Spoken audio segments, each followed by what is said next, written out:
My dear friends, আপনারা কি জানেন এই দুনিয়াতে সম্মানিত ব্যক্তি কারা? কেন? তারা কি সমস্ত ভুল ত্রুটির ঊর্ধ্বে? কিন্তু আমরা জানি ঈশ্বরের সৃষ্টি এই পৃথিবীতে কেউ কখনো সম্পূর্ণভাবে দোষ ত্রুটিমুক্ত হতে পারে না। চাঁদেও কলঙ্ক আছে, মানুষ তখন ছাড়। হয়তো আমরা সবাই দেখেছি সমাজের মধ্যে কোনো এক ব্যক্তির গুরুত্ব বা সম্মান হঠাৎ করে অনেকাংশে বেড়ে যায়। সমস্ত সমাজ তাকে অন্ধের মতো অনুসরণ করতে শুরু করে।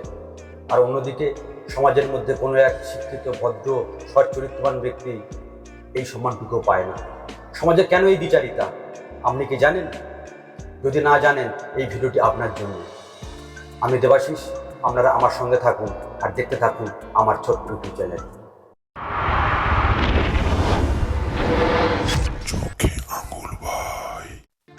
এই দুনিয়ার সমস্ত সম্পদের 90% মালিক 10% মানুষ, যাদেরকে আমরা প্রভাবশালী বা ধনকুবের বলি।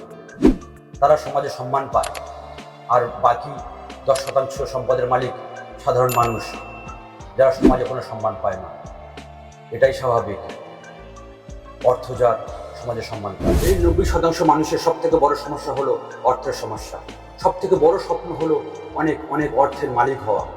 এই 90% মানুষের সংসারে অশান্তি লেগেই থাকে। এই 90% মানুষের দুঃখ বা কষ্টের মূল কারণ হলো অর্থ বা টাকা। যদিও সম্পর্কে টানাপোড়েন, মেডিকেল চ্যালেঞ্জ এসব তো আছে, কিন্তু সর্বোপরি একজন শিক্ষিত ভদ্র ব্যক্তি সব থেকে বেশি কষ্ট বা দুঃখ পায় যখন সমাজে অসম্মানিত হয়। একজন অর্থহীন ব্যক্তি শিক্ষিত হলেও সে যখন কোনো সমাজে স্বাধীনভাবে কথা বলতে যাবে, তার সেই কথার গুরুত্ব কেউ দেবে না। যখন কোনো অন্যায়ের বিরুদ্ধে প্রতিবাদ করতে যাবে, দেখবেন তাকে কোনো অর্থবান ব্যক্তি পিছন থেকে টেনে ধরছে। আপনি যদি দেখেন সমাজ উচ্ছন্নে যাচ্ছে, আপনি সাবধান করতে যাবেন, আপনার সেই সাবধান বাণী কেউ কর্ণেও নেবে না, কারণ আপনার অর্থ নেই, আপনিও নিরর্থক।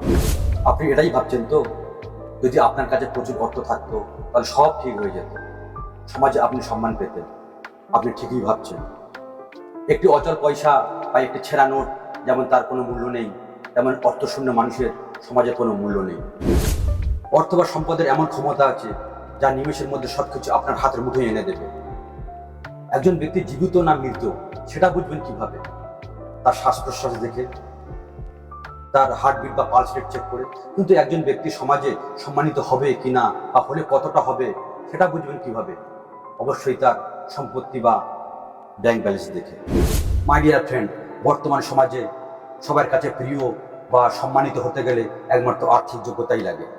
সেখানে শিক্ষা, দীক্ষা, সৎ চরিত্র, গুণ, আদর্শ এসব কোনো কিছুর মূল্য নেই। একজন অর্থশূন্য ব্যক্তি সমাজে কখনো কারোর কাছে প্রিয় হতে পারে না। যার অর্থ বেশি, সমাজ তাকে অনুসরণ করবে, কারণ সে হবে সমাজের মাথা। সেই অর্থ সৎ পথে না অসৎ পথ থেকে উপার্জিত করা হয়েছে সেটা কেউ দেখতে যাবে না। অসৎ পথে উপার্জিত হলেও সেটা কেউ মনেও রাখবে না। বর্তমান সমাজে একটি গুণ থাকা আবশ্যক, আপনাকে অর্থবান হতেই হবে। অর্থের অপার মহিমা। ধরুন কোনো একটি সংসারে একাধিক পুত্র সন্তান আছে, তাদের মধ্যে কোনো একটি পুত্র সন্তান প্রচুর অর্থের মালিক। পিতামাতা সেই পুত্রকে নিয়ে গর্ব অনুভব করবে। সেই সন্তানের স্ত্রীর ফরমায়েশ খাটতে পিতামাতা কখনো লজ্জিত হবে না। সেই সন্তানের স্ত্রীকে পিতামাতা ঘরের লক্ষ্মী হিসাবে আখ্যায়িত করবে, আর অন্যরা সব অলক্ষ্মী। কোনো বন্ধু মহলে হঠাৎ করে কোনো বন্ধু যদি অর্থবান হয়ে যায়, তাকে নিয়ে সবাই গর্ব অনুভব করবে, এটাই স্বাভাবিক। সেই বন্ধু যদি কখনো সাহায্য চায়, তাকে সাহায্য করার জন্য 10টি হাত এগিয়ে আসবে। কিন্তু আপনি যদি অর্থবান না হন, আপনি যদি সেই বন্ধুদের থেকে কোনো সাহায্য চান, দেখবেন সবাই আপনার থেকে মুখ ফিরিয়ে চলে যাবে। যে বন্ধু অর্থবান হয়েছে সর্বদা তার খোঁজ খবর রাখার চেষ্টা সবাই করবে।